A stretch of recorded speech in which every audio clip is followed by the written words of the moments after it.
Magandang araw, welcome sa aking channel, Jules Page. Ngayong araw ay gagawa tayo ng fluffy at yummy milk bread.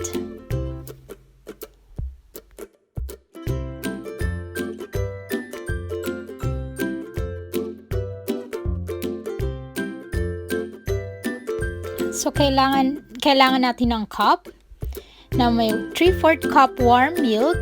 Kailangang warm yung gatas natin at saka kailangan natin ng yeast, pampalsa, 7 grams. So haluin natin siya at hayaan natin siyang let's stand for a few minutes. Hirap mag-Tagalog, no? And then kailangan natin ng harina, 350 grams na harina at 3 kutsarang asukal, puting asukal, pwede na siya. Kung wala kayo, pwede rin brown, pero basta asukal. So haluin natin siya. By the way, ang asukal is tumutulong siya para umalsa yung yeast natin ng mas maayos. Haluin natin siya.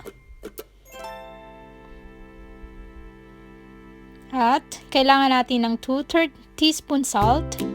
Last natin lalagay yung salt, yung asin, kasi pag nilagay mo siya sa umpisa, hindi gaano nga alsa yung pampaalsa natin yung yeast pag inuna natin yung asin. So last talaga lagi yung asin. Okay, kailangan natin siyang i-knead. Pwede siyang gumamit ng mixer, but I chose to use my hand. At lagay natin ang ating 300 grams butter. I melt it too much. Kaya nagkaganyan. Pwede naman huwag masyadong melt. Masyado ko siyang natuna. Pero maganda siya. Maganda i-mix siya ng mabuti. Para ma-absorb siya ng harina, ng flour.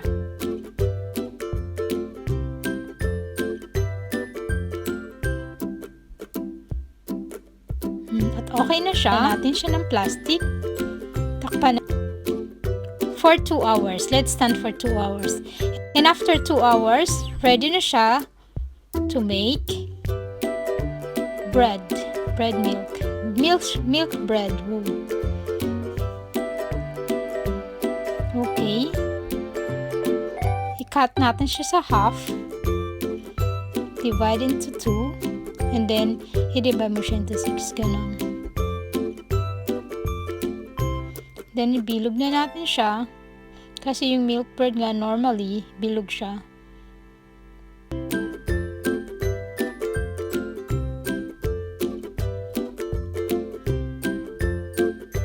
Madali lang siyang gawin.